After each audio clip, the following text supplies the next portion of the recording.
Estas tierras, que hoy forman la República Argentina, fueron conquistadas y apropiadas por los españoles por más de 3 siglos. La población originaria resistió heroicamente la invasión de los europeos y no le fue fácil a los recién llegados establecerse en las distintas y extensas zonas de nuestro territorio. Tras cruentos combates y el exterminio de poblaciones enteras, pudieron imponer su nuevo orden a las distintas culturas que vivían en armonía con la naturaleza. España se convirtió en un imperio gracias a la incorporación por la fuerza de los inmensos y ricos territorios americanos, a los que dividió para su administración y control en virreinatos gobernados por los virreyes, representantes directos del rey en América. Inicialmente el actual territorio argentino pertenecía al Virreinato del Perú, pero en 1776 se creó el Virreinato del Río de la Plata, que contenía los actuales países de Argentina, Uruguay, Paraguay y Bolivia. El Imperio Español había impuesto en toda su zona de dominio un rígido monopolio comercial, según el cual estas colonias solo podían comprarle y venderle a España, que se convertía de esta forma en una molesta intermediaria entre los productores y consumidores americanos y los productores y consumidores europeos. Esta situación provocó el auge de una actividad ilegal conocida como el contrabando, que implicaba el ingreso de mercadería por fuera de los controles legales. A fines del siglo XVIII se había iniciado en Inglaterra un proceso conocido como la Revolución Industrial, que a través de la invención y el uso intensivo de la máquina de vapor multiplicó la producción y abarató los costos de las manufacturas, lo que convirtió a los ingleses en los mayores proveedores de productos elaborados de la época. Aquí los británicos vendían su mercadería de contrabando con un doble objetivo: colocar sus sobrantes de producción y debilitar aún más a su histórica enemiga, España. El 21 de octubre de 1805, la flota española quedó prácticamente destruida por la Armada Británica cerca de Cádiz, en la batalla de Trafalgar. A partir de ese momento, Inglaterra quedó como dueña absoluta de los mares y se debilitó notablemente el contacto comercial y militar entre España y América. Los ingleses aprovecharon la situación para invadir Buenos Aires en 1806 e intentar convertir a todo el virreinato en una colonia inglesa. Al enterarse de la inminente llegada de los ingleses, nuestro gobernante de entonces, el virrey Sobremonte, intentó huir y salvar el tesoro del virreinato, pero fue capturado por los invasores y el dinero terminó depositado en un banco en Londres. Santiago de Liniers, un oficial francés al servicio de España, se puso al frente de la defensa y el pueblo de Buenos Aires logró derrotar a los ingleses, expulsarlos y reconquistar la ciudad el 24 de agosto de 1806. Ante la ausencia del virrey y frente a la posibilidad de otra invasión inglesa, un cabildo abierto nombró a Liniers jefe militar de la ciudad, lo que era una medida revolucionaria.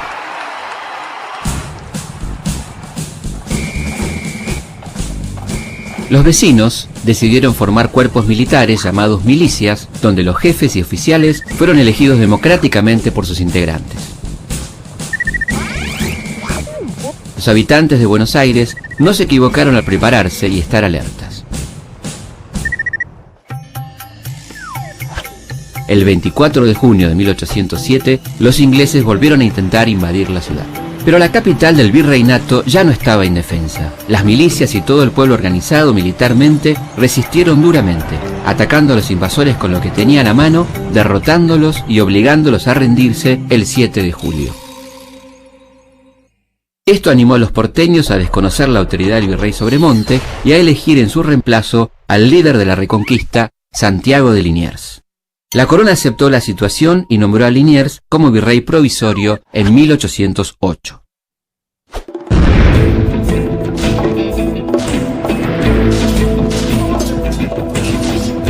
El heroico rechazo de las 2 invasiones inglesas significó un gran avance en el camino de los criollos hacia la libertad. No quisieron transformarse en una colonia inglesa y empezaron a pensar en dejar de ser una colonia española. A comienzos de 1808, Napoleón invadió España, capturó al rey Fernando VII y se lo llevó como prisionero a Francia.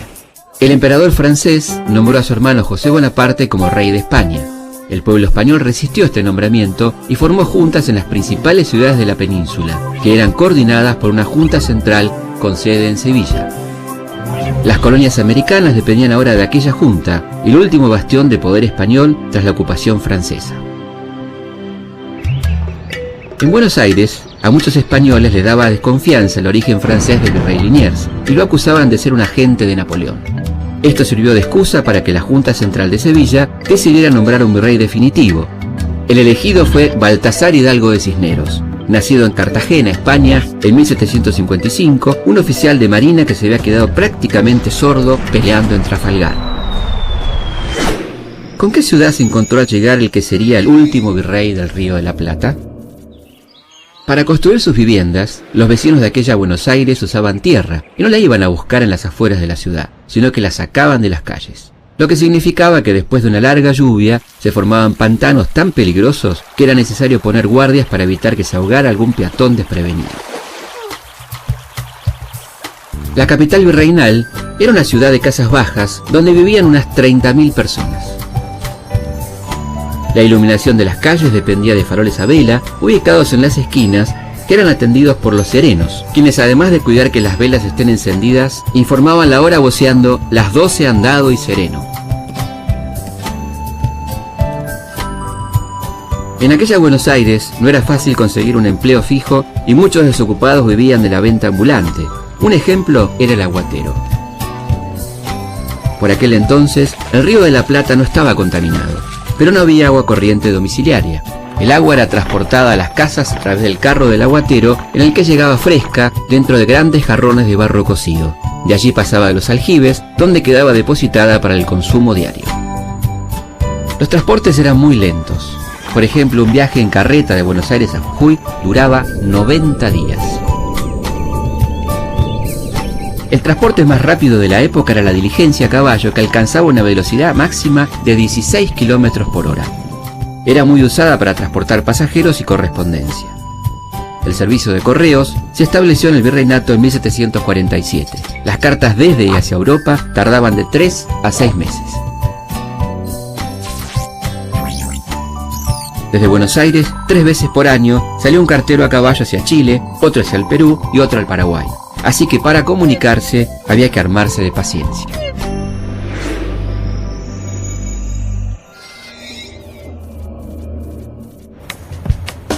A partir de las invasiones inglesas, la sociedad porteña se fue dividiendo entre los partidarios de un cambio en la relación política y comercial con España y los que estaban a favor de que todo siguiera como estaba.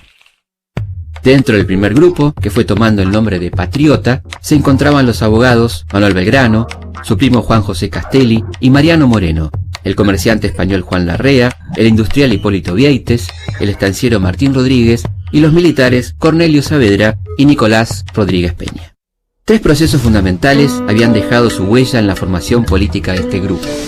La Revolución Norteamericana de 1776, que proclamó la República, la igualdad de derechos y la división de los poderes del Estado entre el Poder Ejecutivo, el Legislativo y el Judicial.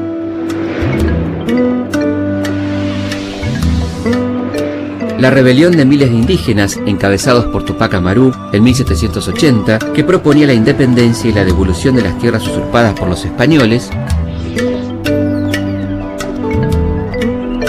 Y la Revolución Francesa de 1789, que significó el principio del fin de las monarquías absolutistas en Europa y sentó las bases de la soberanía popular, proclamando los derechos del hombre, un avance fundamental en la defensa de la libertad. Dentro del bando conservador, que defendía a ultranza el dominio español sobre estas tierras, se destacaban el comerciante español Martín de Álzaga y el obispo Benito Luego. Los patriotas esperaban ansiosos informaciones sobre la situación española cuando desde el norte del virreinato, el Alto Perú, actual Bolivia, llegó la noticia de que en las ciudades de Chuquisaca y La Paz se estaban produciendo movimientos revolucionarios contra el poder español. Una proclama de la gente, que se rebeló contra los abusos de las autoridades locales, entre los que se destacaba el joven tucumano Bernardo de Monteagudo, decía: «Hemos guardado un silencio bastante parecido a la estupidez. Ya es tiempo de levantar el estandarte de la libertad en estas desgraciadas colonias, adquiridas sin el menor título y conservadas con la mayor injusticia y tiranía». los revolucionarios de la paz formaron una junta de gobierno que quedó conformada exclusivamente por americanos. Cisneros ordenó una cruel represión contra los sublevados que provocó centenares de muertos. Ante la posibilidad de que estos sucesos se repitan en otras zonas del virreinato, el virrey Cisneros decidió crear un juzgado de vigilancia política destinado a perseguir a los que promuevan o sostengan las detestables máximas del partido francés y cualquier otro sistema contrario a la conservación de estos dominios en unión y dependencia de esta metrópoli.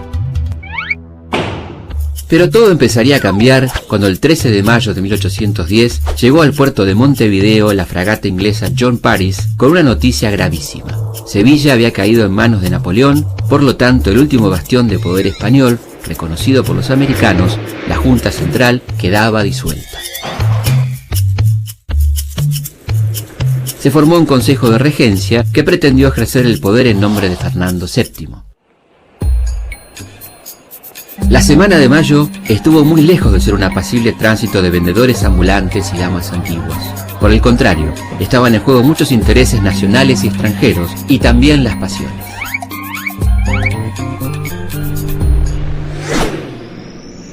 Pero, ¿con qué se divertía la gente allá por 1810? La vida nocturna tenía en las tertulias su expresión más elegante. Se prolongaban hasta después de la medianoche entre empanadas, recitales de poesía, bailes, música y comentarios políticos y de moda. Eran además la ocasión indicada y casi la única para que las adolescentes se encontraran novios. La moda no pasaba desapercibida. Las damas utilizaban abanicos y grandes peinetones, tanto para las fiestas como para asistir a misa, y eran un símbolo de elegancia y distinción. Los hombres, en cambio, se vestían a la inglesa, con galera y todo. La Casa de Comedias, conocida como el Teatro de la Ranchería, se transformó en el centro de la actividad lírica y teatral de Buenos Aires, hasta su incendio en 1792.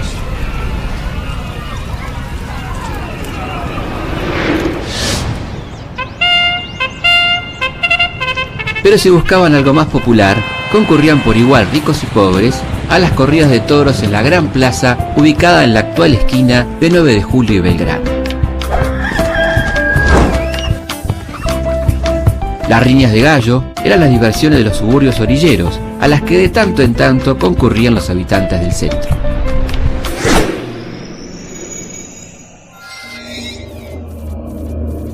La situación de Cisneros era muy complicada. La junta que lo había nombrado virrey había desaparecido y la legitimidad de su mandato quedaba cuestionada. Esto facilitó la acción de los patriotas, que se venían reuniendo desde hacía tiempo secretamente en la jabonería de Hipólito Vieques. La noche del 18 de mayo, los jóvenes revolucionarios decidieron exigirle al virrey la convocatoria a un cabildo abierto para debatir la situación en que quedaba el virreinato después de los hechos de España. El grupo encargó a Juan José Castelli y a Martín Rodríguez que se entrevistaran con Cisneros. El sábado 19 por la mañana, Cornelio Saavedra y Manuel Belgrano le pidieron al alcalde Lezica la convocatoria a un cabildo abierto. El domingo 20, el virrey Cisneros reunió a los jefes militares y les pidió su apoyo ante una posible rebelión. Todos se lo negaron rotundamente. Por la noche, Castelli y Martín Rodríguez insistieron ante Cisneros con el pedido de cabildo abierto y le advirtieron que tenía 5 minutos para decidir. Cisneros contestó: «Ya que el pueblo no me quiere y el ejército me abandona, hagan ustedes lo que quieran». Y muy a su disgusto, convocó al cabildo para el día 22 de mayo. A las 9 de la mañana del 21 de mayo, la Plaza de la Victoria estaba ocupada por unos 600 hombres armados con pistolas y puñales. Este grupo de revolucionarios, encabezados por Domingo French y Antonio Luis Beruti, se agrupaban bajo el nombre de la Legión Infernal y pedían a los gritos que se concrete la convocatoria al cabildo abierto. Finalmente, los miembros del cabildo tuvieron que acceder al clamor popular. El martes 22, de los 450 invitados, solo pudieron llegar al cabildo 251, entre los que había algunos infiltrados de la Legión. En la plaza, French, Beruti y los infernales esperaban las novedades.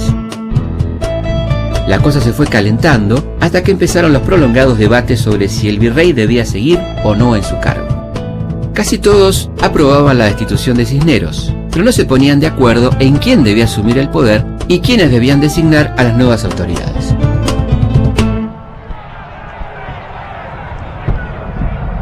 Belgrano, cerca de una de las ventanas del cabildo, debía agitar un pañuelo blanco y los muchachos infernales irrumpirían en la sala capitular para imponer las opiniones de los patriotas. Pero no hizo falta. Por mayoría se aprobó la destitución del virrey Cisneros.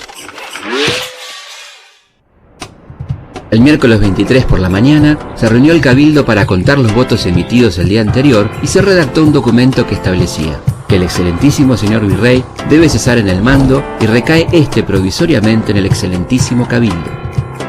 El síndico Leiva, adicto al virrey, preparó una maniobra. Nombró una junta presidida por el destituido Cisneros, burlando absolutamente la voluntad popular. Esto provocó la reacción de las milicias y el pueblo.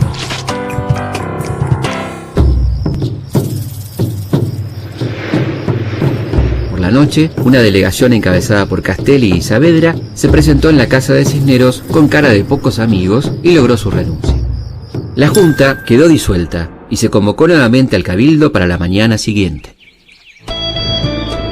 En la mañana del 25 de mayo, grupos de vecinos, milicianos encabezados por French y Beruti y el regimiento de patricios se fueron juntando frente al cabildo en la Plaza de la Victoria a la espera de definiciones.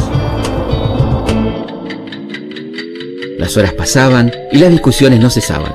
Mucha gente ya se había ido a su casa, sin saber si anulaban la junta nombrada por Cisneros el día anterior o no. Finalmente, Antonio Beruti irrumpió en la sala capitular seguido de algunos de sus infernales e intimó a los cabildantes a que tomaran pronto una decisión, porque de lo contrario el pueblo llegaría armado hasta la sala de reuniones. Ante la presión popular y el empuje de varios de sus miembros, el cabildo designó una nueva junta de gobierno, integrada en su mayoría por criollos. Presidente, Cornelio Saavedra. Secretarios, Mariano Moreno y Juan José Paso. Vocales, Manuel Belgrano, Juan José Castelli, Miguel de Ascuénaga, Manuel Alberti, Juan Larrea y Domingo Mateo. La junta declaró que gobernaba en nombre de Fernando VII. Esto era solo una estrategia a la que llamaron la máscara de Fernando. Prometer fidelidad a un rey fantasma y no a un consejo de regencia existente. En las zonas donde los españoles eran más fuertes, como Córdoba, Paraguay, la Banda Oriental, actual Uruguay, y el Alto Perú, actual Bolivia, se resistieron con las armas a aceptar a las nuevas autoridades de Buenos Aires. Todos los hechos que venimos contando se desarrollaron en Buenos Aires. ¿Qué opinarían las diferentes regiones del virreinato sobre estos cambios que afectaban a todos? Las relaciones de la capital y el resto del virreinato nunca fueron muy buenas. Había diferencias económicas muy importantes. Una de las causas principales de la revolución, la libertad de comercio, beneficiaba sobre todo a Buenos Aires, que básicamente producía artículos para exportar, como cuero y cebo, y podía darse el lujo de importar todos los productos que necesitaba. Pero en distintas zonas del virreinato del Río de la Plata se han ido desarrollando pequeñas industrias que no iban a poder resistir la competencia de los productos importados elaborados con los bajísimos costos de la revolución industrial. Pero pese a estas diferencias, cuando se desató la guerra contra España, los ejércitos patriotas contaron con toda la generosidad y el apoyo invalorable en hombres y provisiones de la gente del interior para sus campañas libertadoras. La Junta fomentó la educación popular fundando escuelas y bibliotecas, y difundió las ideas revolucionarias a través del periódico La Gaceta de Buenos Aires, fundada el 7 de junio de 1810 por Mariano Moreno. El nuevo gobierno tomó dos decisiones claves: enviar invitaciones a todas las provincias para que enviaran delegados a Buenos Aires y convocar a un Congreso General que redacte una constitución y defina la forma de gobierno. Y organizar una expedición militar al Alto Perú, al mando de Ortiz de Campo, Balcarce y Castelli, y otra al Paraguay, al mando de Belgrano, para terminar con las resistencias y lograr el apoyo al nuevo gobierno. Se lanzó una suscripción para reunir fondos para financiar las campañas. Moreno dio el ejemplo, donando 6 onzas de oro. Belgrano, Mateo y Larrea renunciaron a sus sueldos de vocales. Las clases más pobres de la sociedad son las primeras que se apresuraron a consagrar a la patria una parte de su escasa fortuna. se iniciaba el largo y heroico camino hacia la independencia.